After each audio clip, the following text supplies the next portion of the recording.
Hi guys, welcome back for another video. In today's video, I'm going to be talking about a subject that is very close to my heart, and that is budgeting. If you're new here, I am a mother of 3 children. I work full-time and I'm married and I live in London. So budgeting is very important for me and my family because we are a family of 5.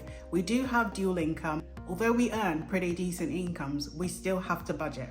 As parents, we juggle a lot of things, and particularly as mums, we do a lot of juggling. We juggle the school runs, we juggle childcare, we juggle preparing food for our kids, we juggle all the activities. And with all of that busyness, you want to automate certain parts of your life. One of them is budgeting.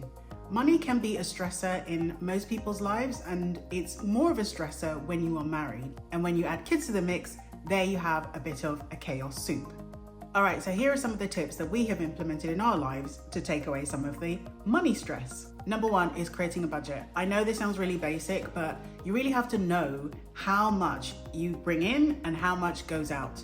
And there are lots of very easy, free budgeting apps out there that you can try. One of the ones that I use is the Money Saving Expert budgeting spreadsheet, which is free to download to anybody, so you don't have to pay. And I use that to manage our budget and to really understand where all of our money is going. Once you've got your template, whatever it is that you choose to use, you should track what you are spending. So we really try to look at all of our spending categories and see where we could possibly cut, or maybe we're happy with where we're spending our money. But either way, it's really good to understand each of the individual categories. So for example, you might have a category for groceries, one might be for savings, one might be for future events, one might be for fun money, etc., etc. Now let's talk about savings. The importance of stretching your money has never been more acute now that we are in a bit of a turbulent financial times.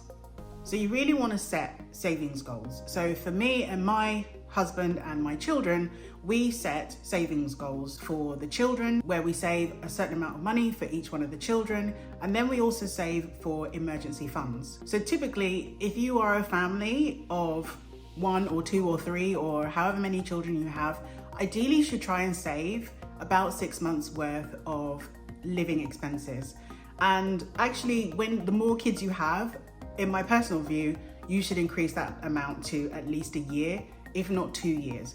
Now, that doesn't have to happen overnight. Obviously, this is a long-term period in which you are saving for those emergencies.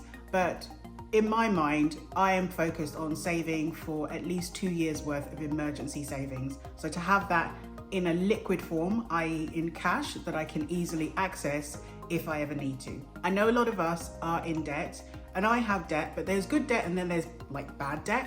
So I have mortgages, and that to me is, in my view, again, this is all personal opinion, in my view, that is good debt. Whereas you can have bad debt, that is debt with very high interest attached. So typically you might be looking at a credit card, or maybe you're looking at a car loan. Now I do have a car loan, but when I took the loan, the interest rate was about 2.5%. So very, very low. For me, that's not really worth paying off ahead of the term. But if you have a car loan that's on like, I don't know, 8, 9%, 10%, that's really quite high. So I'd be looking to try and cut down that debt. But for me personally, because I have a car loan and it's on a low interest rate, I don't consider that to be a bad debt.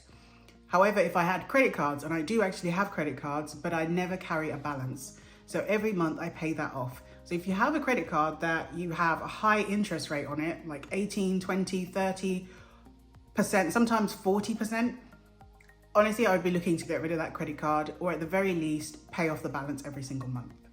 And finally, it's really important that you involve your family in that budgeting process. So for me and my husband, we do like a quarterly family review to see where we are in terms of our financial goals.